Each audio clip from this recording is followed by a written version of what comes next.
Hello students, कैसे हैं आप सब। आशा करती हूँ आप सभी अच्छे होंगे। मैं आरती आप सभी का अपने परिवार फिजिक्स गुरु में हार्दिक स्वागत करती हूँ, जहां पर हम पढ़ते हैं ग्रेजुएशन के लिए फिजिक्स और केमिस्ट्री। और आज की हमारी क्लास है बीएससी सेकेंड ईयर के लिए, जिसमें आज हम स्टार्ट करने वाले हैं हमारा न्यू टॉपिक। और टॉपिक क्या है हमारा? आइसोमेरिज्म है। लेकिन उससे पहले हम आपके लास्ट क्लास के कुछ डाउट सॉल्व कर देते हैं। जैसे हमने कुछ एग्जांपल्स भी दिए थे, 3 एग्जांपल्स दिए थे आइसोमेरिज्म उसके किसके, हमारे आईयूपीएसी नेम के। आईयूपीएसी नेम लिखने के लिए दिए थे।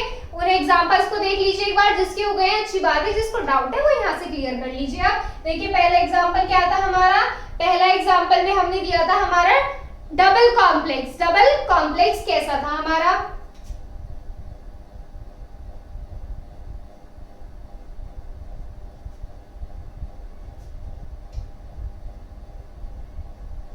और इससे जुड़ा हुआ दूसरा कॉम्प्लेक्स कौन सा था हमारा?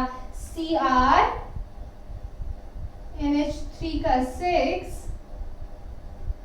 ये था हमारा कॉम्प्लेक्स। डबल कॉम्प्लेक्स C2O4 का थ्राइस, Cr NH3 का 6, ये था हमारा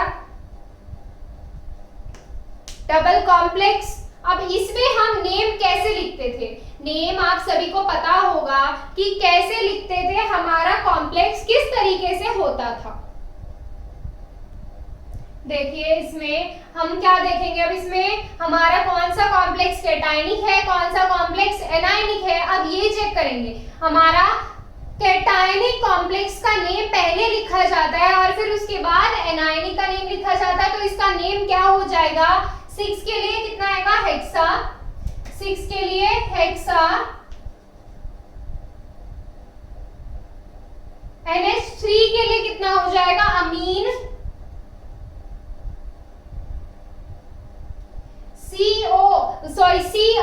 Cr के लिए कितना हो जाएगा हमारा? क्रोमियम। कितना हो जाएगा? क्रोमियम। Cr के लिए कितना हो जाएगा? क्रोमियम। और ऑक्सीडेशन स्टेट कितनी आ जाएगी? थर्ड आ जाएगी। ऑक्सीडेशन स्टेट कितनी आएगी? थर्ड आएगी। अब लिखेंगे हमारे कैटायनिक वाले एनायनिक वाले पार्ट का, यानी कि नेगेटिव पार्ट का। तो देखिए क्या हो जाएगा, यहां से 3 के लिए कितना आएगा? 3 के लिए यहां से आ जाएगा हमारा ट्राई। 3 के लिए ट्राई। C2O4 होता है ऑक्सलेट। ऑक्सलेट का कितना हो जाएगा? ऑक्सलेटो। क्या हो जाएगा? ऑक्सलेटो, क्योंकि ये कैसा है हमारा? कैटायनिक है। ऑक्सलेटो। और फिर उसके बाद क्या आएगा हमारा? CO। CO कितना होता है? कोबाल्ट। और कोबाल्टेट हो जाएगा इसका कोबाल्टेट। Oxidation state 3। तो यहां से कितना हो गया इसका? यहां से इसका नेम हो गया hexa amine chromium third trioxalato cobaltate 3। Example number 2 देखिए। इसमें 2 कौन सा था हमारा? 2 दिया था, सेकेंड जो दिया था हमने ब्रिज कॉम्प्लेक्स था। ब्रिज कॉम्प्लेक्स क्या था? En वाला। En ट्वाइस CO, इधर था हमारा NH2 और नीचे कौन सा कॉम्प्लेक्स था? नीचे कौन सा लिगेंड था? OH। और दूसरी साइड भी क्या था हमारा? En का ट्वाइस और बाहर SO4 का ट्वाइस। तो ये क्या था हमारा? ये था डबल कॉम्प्लेक्स। इसका नेम लिखेंगे, कैसे लिखा जाएगा? पहले हमारे आइसोलेटेड लिगेंड का नेम लिखेंगे। कितने हैं? 4 है और इथाइलिन डायमीन है। तो इसका कितना हो जाएगा? टेट्राकेस। 4 के लिए कितना आ जाएगा? Tetrakis. Ethylene diamine. Ethylene diamine. फिर अब लिखेंगे हमारे ब्रिज लिगेंड का नेम। NH2 कितना होता है? NH2 अमाइड होता है और हमारा OH कितना होता है? हाइड्रोक्साइड होता है। तो हमारा क्या पहले आएगा? अमाइड आएगा। अमाइड का क्या हो जाएगा? अमाइडो। और म्यू हाइड्रोक्साइडो क्या हो जाएगा, म्यू हाइड्रोक्साइड का कितना हो जाएगा, हाइड्रोक्साइडो, म्यू हाइड्रोक्साइडो। फिर हम लिखेंगे कोबाल्ट, कितने हैं कोबाल्ट, 2 है, तो 2 के लिए डाई कोबाल्ट, डाई कोबाल्ट।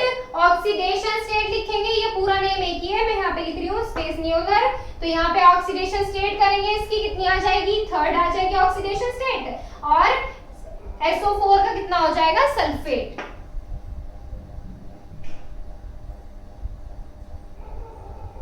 तो ये चीज क्लियर है।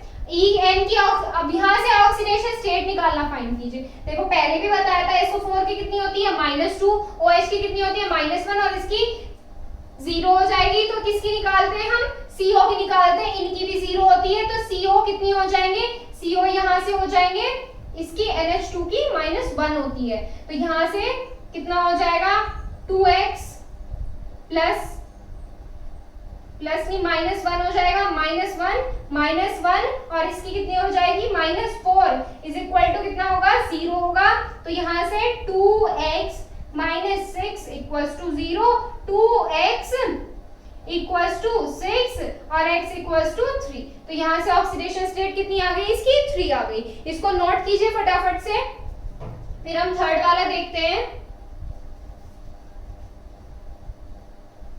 3rd वाला कॉम्प्लेक्स कैसा था हमारा, वो भी ब्रिज कॉम्प्लेक्स था। ब्रिज कॉम्प्लेक्स कैसा था, देखिए उसमें क्या दिया हुआ था, हमने हमारे ये वाले आइसोलेटेड लिगेंड जो थे वो हमने अलग अलग ले लिए थे, तो देखिए कैसे होता था उसको, NH3 का 4th, और मेटल कौन सा था, CO, NH2 और NO2,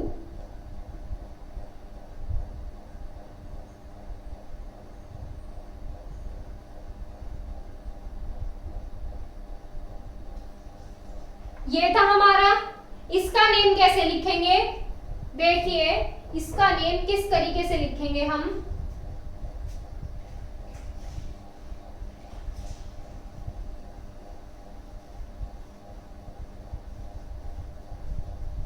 इधर लिख देती हूँ, इसका नेम क्या हो जाएगा, देखिए सबसे पहले क्या किसका नेम लिखेंगे, आइसोलेटेड लिगेंड का लिखेंगे। NH3 कितना होता है, अमीन होता है, और CN कितना होता है, साइनाइड होता है, तो A पहले आता है, तो इसमें कितना आएगा, अमीन का नेम पहले लिखा जाएगा, कितने हैं इसके, 4 हैं, तो ये कितना आ जाएगा, tetra amine, tetra amine, tetra cyano, tetra cyano, cyano क्यों हुआ, क्योंकि ये कैसा लिगेंड है हमारा, एनायनिक लिगेंड है, टेट्रा साइनो। फिर किसका नेम लिखेंगे, ब्रिज लिगेंड का नेम लिखेंगे। NH2 कितना होता है, अमाइड होता है, और NO2 कितना होता है, नाइट्राइड होता है। देखिए कैसे लिखेंगे, म्यू अमाइड का कितना हो जाएगा, अमाइडो, और mu nitro, di cobalt, di cobalt. Oxidation state find कीजिए इसकी और लिख दीजिए। ऑक्सीडेशन स्टेट जैसे पहले वाली की फाइंड की थी ऐसे ही फाइंड करेंगे, और इसकी भी 3rd आएगी। ऑक्सीडेशन स्टेट, ऑक्सीडेशन नंबर, तो यहाँ से क्या हो गए, हमारे तीनों कॉम्प्लेक्स हो गए, इनको फटाफट से नोट कीजिए, फिर नेक्स्ट करते हैं हम हमारा आज का टॉपिक।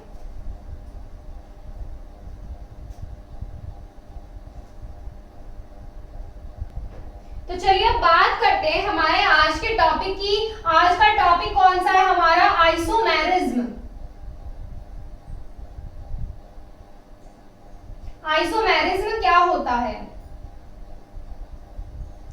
आइसोमेरिज्म का मतलब ये होता है वे कंपाउंड जिनका मॉलिक्यूलर फॉर्मूला तो एक होता है, मॉलिक्यूलर फॉर्मूला तो एक होता है, बट उनकी स्ट्रक्चर्स और प्रॉपर्टीज अलग अलग होती हैं दूसरे से।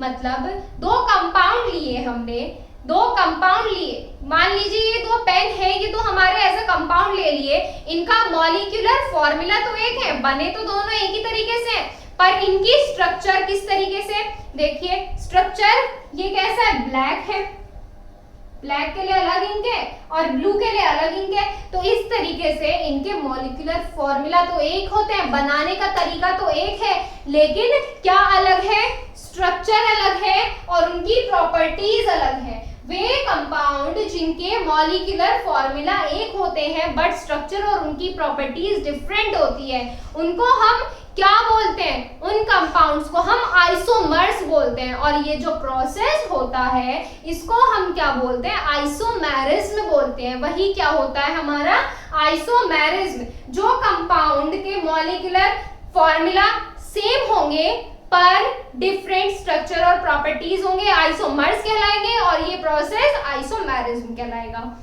तो ये चीज क्लियर हो गई। आइसोमेरिज्म क्या होती है यही नोट कीजिए आप इसको।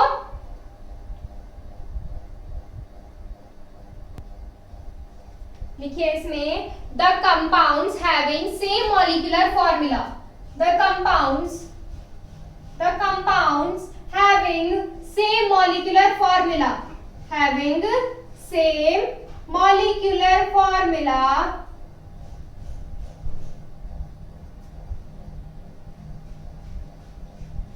मॉलिक्यूलर फॉर्मूला तो सेम होगा बट डिफरेंट क्या होगा, but different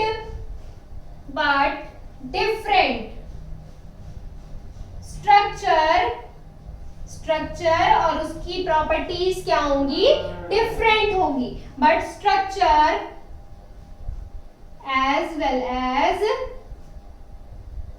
properties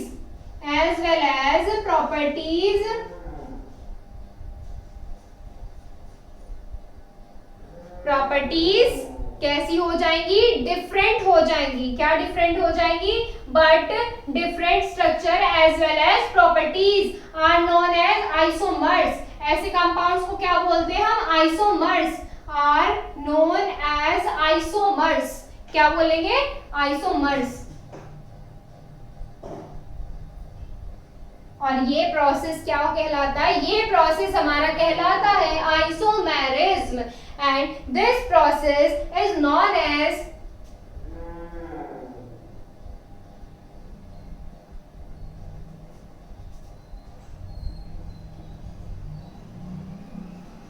isomerism.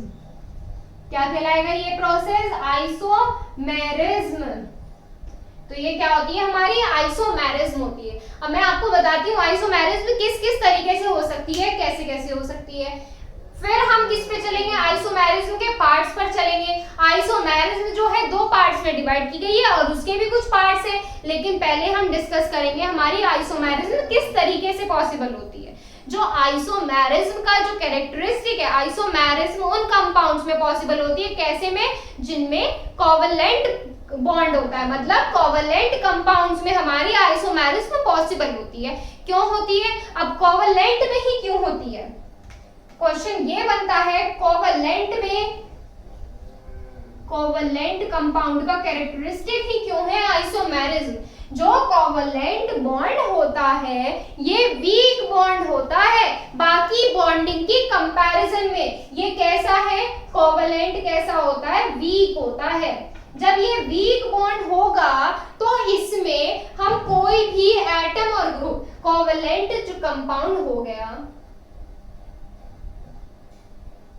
Covalent compound हो गया, कोवलेंट कंपाउंड जो हो गया ये कैसा हुआ, वीक हुआ। वीक किस में हुई, बॉन्डिंग इसमें कैसी होती है, वीक होती है, क्योंकि कोवलेंट बॉन्ड कैसा होता है, एक वीक बॉन्ड होता है। जब ये वीक बॉन्ड होगा तो हम उस कंपाउंड के किसी भी एटम और ग्रुप को उसकी पोजीशन से हटा के दूसरी पोजीशन पर रख सकते हैं। जब उसे दूसरी पोजीशन पर रख सकते हैं तो आइसोमेरिज्म क्या हो जाएगा, उसका आइसोमेरिज्म शो करेगा। वो कैसे शो करेगा वो हम देखेंगे एग्जांपल्स में कि जो हमारे कंपाउंड्स होते हैं आइसोमेरिज्म किस तरीके से रिप्रेजेंट करते हैं। फिलहाल ये देखिए बॉन्डिंग पर देखिए, कोवलेंट बॉन्ड, कोवलेंट कंपाउंड्स जो होते हैं आइसोमेरिज्म के कैरेक्टरिस्टिक होते हैं क्योंकि ये वीक बॉन्ड होते हैं। वीक बॉन्ड होने की वजह से कोई भी एटम और ग्रुप उसकी पोजीशन से हटाकर दूसरी पोजीशन पर रखा जा सकता है। इसी के जस्ट अपोजिट ले लीजिए आयनिक, जो हमारे आयनिक कंपाउंड्स होते हैं, आयनिक कंपाउंड्स होते हैं। इनमें आइसोमेरिज्म इनका कैरेक्टरिस्टिक नहीं होता है, आइसोमेरिज्म इनका कैरेक्टरिस्टिक नहीं होता है। क्यों नहीं होता है? सिंपल सी बात है, आयनिक बॉन्ड कैसा होता है? स्ट्रॉन्ग बॉन्ड होता है। कैसा होता है? आयनिक बॉन्ड कैसा होता है? स्ट्रॉन्ग होता है। जब ये स्ट्रॉन्ग बॉन्ड होगा, इसमें बॉन्डिंग कैसी होगी? स्ट्रॉन्ग होगी। तो इसके एटम्स को निकालना, एटम या ग्रुप को निकालना क्या हो जाएगा? पॉसिबल नहीं होगा। उसकी पोजीशन से हम इजीली हटा नहीं पाएंगे। मान लीजिए ये कैसा है? ये हमारा कोवेलेंट बॉन्ड है। कोवेलेंट बॉन्डिंग हो रही है इस मार्कर में, तो हम क्या कर सकते हैं? कोई भी हमारा ये ग्रुप निकालना है, हमने इजीली निकाला और उसकी दूसरी पोजीशन पर ले जाकर रख दिया, इजीली निकल गया। तो ये क्या हो गया? हमारा कोवेलेंट बॉन्ड। इसी के जस्ट अपोजिट ले लीजिए हमारा आयनिक बॉन्ड।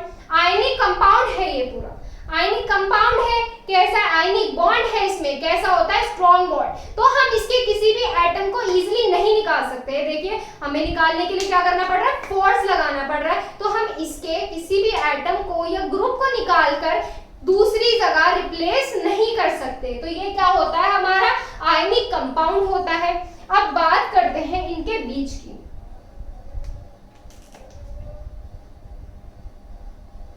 ये तो हो गया हमारा वीक, इजीली निकाल सकते हो, कहीं भी शिफ्ट कर सकते हो उसके ग्रुप को। ये हो गया हमारा स्ट्रॉन्ग। अब इनके बाद बीच की बात करते हैं। बीच में क्या आ जाता है? हमारा कोऑर्डिनेशन लिंकेज।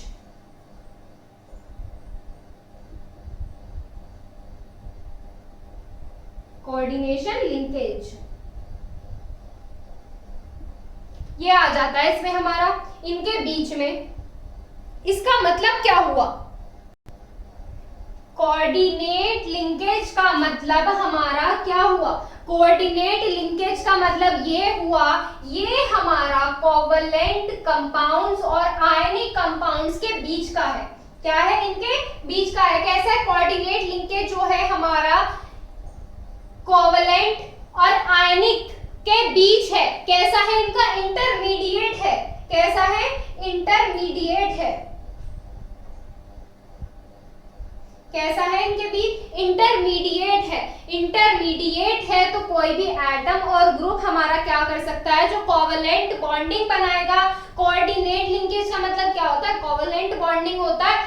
इसका मतलब क्या हुआ कि जो हमारा कंपाउंड कोऑर्डिनेट बॉन्ड बनाएगा उसमें भी हमारे एटम और ग्रुप रिमूव हो सकते हैं।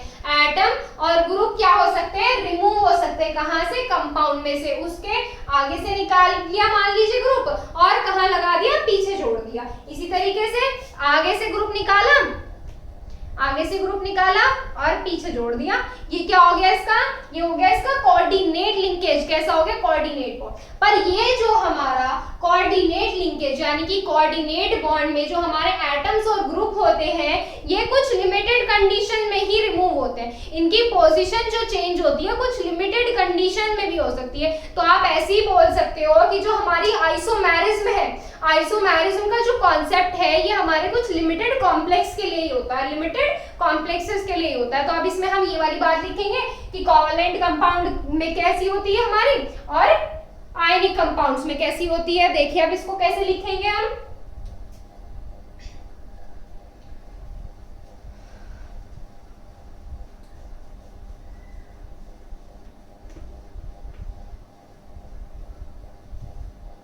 इसमें आगे लिखिए, क्या लिखेंगे? Isomerism is a characteristic of covalent compounds. Isomerism is a characteristic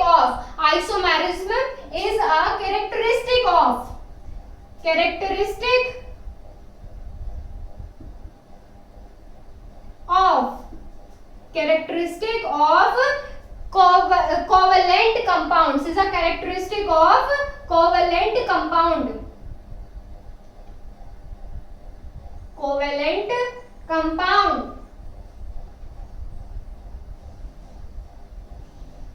isomerism कैसे कैरेक्टरिस्टिक? कोवेलेंट कंपाउंड्स का कैरेक्टरिस्टिक है। क्यों है? इसमें आगे लिखिए because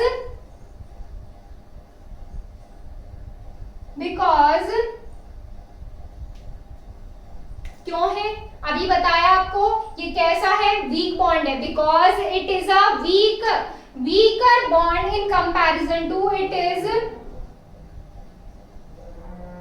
weaker, it is weaker in comparison to, in compare to other bonds, other bonds. कैसा है ये? वीक बॉन्ड है, वीक बॉन्ड है बाकी के कंपैरिजन में, तो इसमें क्या होगा? सो एनी एटम और ग्रुप, सो एनी एटम और ग्रुप, सो एनी एटम और ग्रुप, एनी एटम और ग्रुप क्या हो सकते हैं? इजिली रिप्लेस हो सकते हैं, can be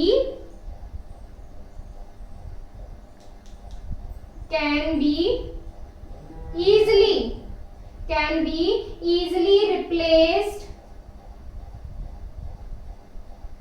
by its position,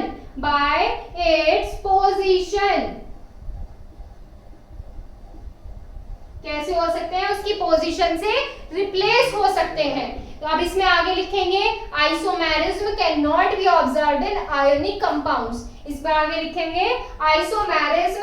अब तो ये बता दिया कि किन कंपाउंड में हमारी क्या हो सकती है? आइसोमेरिज्म हो सकती है। अब ये बताएंगे कि किस में नहीं हो सकती। इसमें लिखिए isomerism can not be observed in ionic compounds. Paragraph change करके isomerism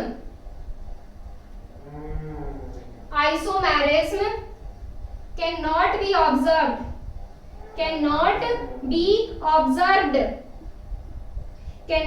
observed in ionic compounds।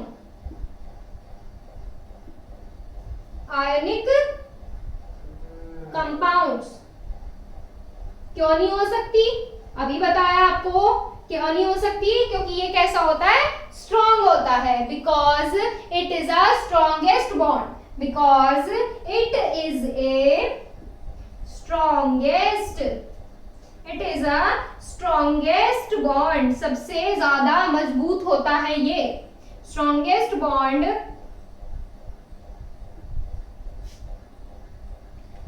Strongest bond है तो कोई भी एटम और ग्रुप इजीली रिमूव नहीं हो सकता। सो any atom or group attached by ionic bond cannot be replaced, because so any atom or group attached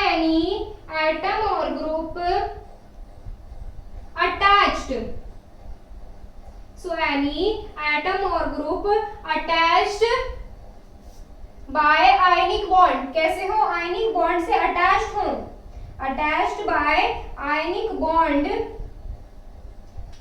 cannot be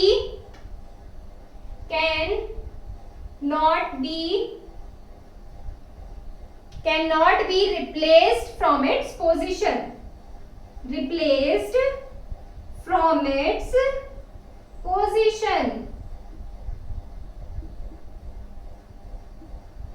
उसकी position से रिप्लेस नहीं हो सकते।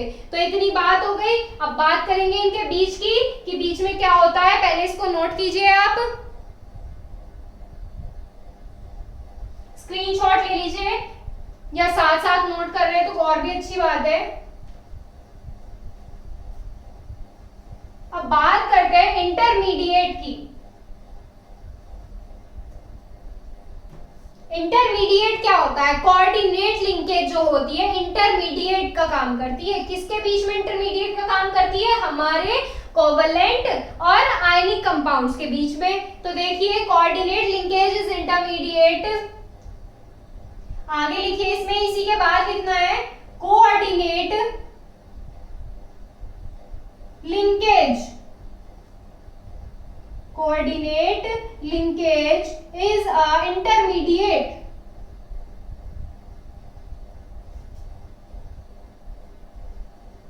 between किसके बीच में? Coordinate and ionic. कोऑर्डिनेट नहीं, कोवलेंट और आयनिक।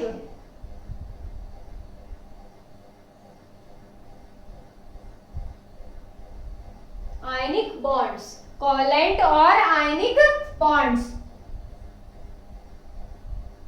अब इसमें क्या लिखेंगे? सो एन एटम और ग्रुप, सो एन एटम और group bonded by coordinate bond, so an atom और group bonded by coordinate bond can be replaced from its position. तो लिखिए इसमें, सो एनी एटम और ग्रुप, एनी एटम और group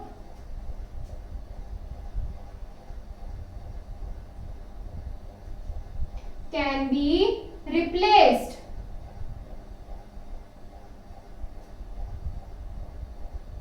from its position. कहां से replace हो सकता है? उसकी पोजीशन से, फ्रॉम इट्स पोजीशन। अब इसमें आगे क्या लिखेंगे? But it is limited, but it is in limited condition. क्या लिमिटेड कंडीशन में होगा? कोऑर्डिनेट बॉन्ड में, कोऑर्डिनेट बॉन्ड जो बनाएंगे हमारे, वो उसमें एटम और ग्रुप जो रिप्लेस होगा वो हमारी लिमिटेड कंडीशन में होगा। तो इसमें ये हो गया, सो एनी एटम और ग्रुप, इस तरीके से लिखिए, bonded bye,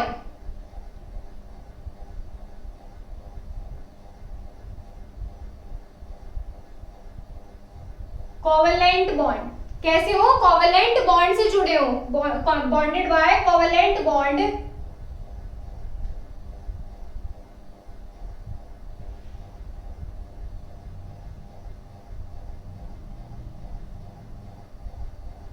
can be replaced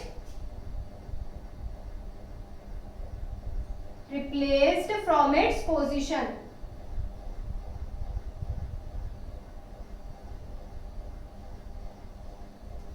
from its position.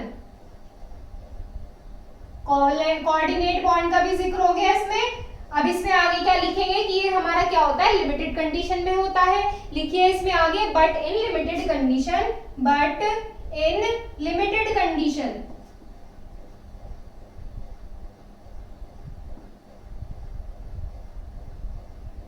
Limited condition. या ऐसे भी कह सकते हैं, so the concept of isomerism is very limited.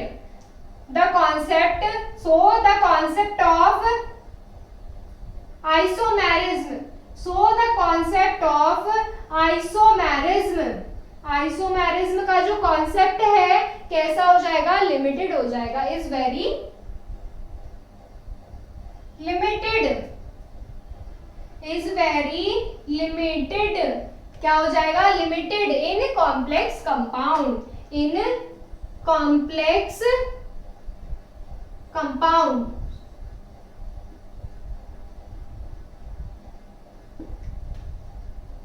इसको नोट कीजिए आप।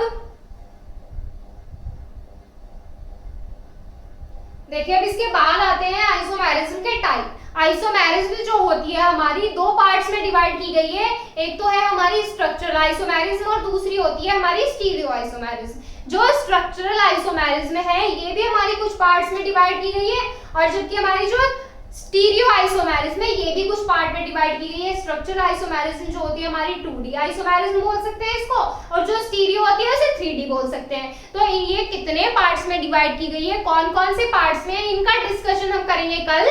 आज के लिए बस इतना ही। कल इसमें पढ़ेंगे टाइप्स ऑफ आइसोमेरिज्म। तब तक आप इसको कीजिए, और अगर आपको IUPAC में अभी कोई भी डाउट है तो आप क्लियर कर सकते हैं। आइसोमेरिज्म और IUPAC दोनों टॉपिक बहुत ज्यादा इंपॉर्टेंट है और काफी लेंथी भी है। तो चलिए मिलते हैं कल, तब तक के लिए बने रहिए। Thank you so much.